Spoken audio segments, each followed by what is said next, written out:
This call is now being recorded. Hello हाँ नमस्ते ma'am.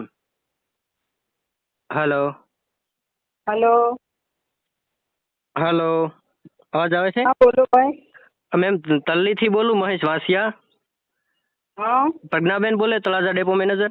हाँ મેમ આપણે ડિસેબલ માટે જે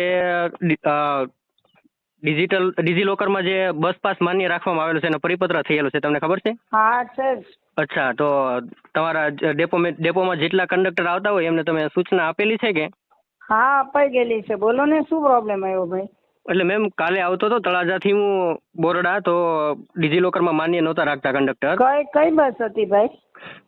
તો લોકલ બસ હતી, પણ ઈ પેલાથી 2 પણ દિવસ કોની બસ હતી, કયા તળા- ડેપોની હતી, કયા ડિવિઝનની હતી, ઈ તો મને કયો. તળાજા ડિવિઝનની જ હતી. કયા વાહન નંબર યાદ છે ભાઈ? ના, વાહન નંબર યાદ નથી. ઈ તો પછી મેં વાત કરાવી હતી અધિકારી સાથે, પણ ફરી વખત તમે સૂચના ઓકે. આપી દેજો એટલા માટે થઈને કહેતો હતો. 100% હો ભાઈ. હા, 2 વખત એવું આભાર થયું હો મેમ. તમારો મારું ધ્યાન દોરવા બાબત. હું આજે હા. બીજી વખત કરાવી દઉં છું હો. Okay thank you. હા ભાઈ.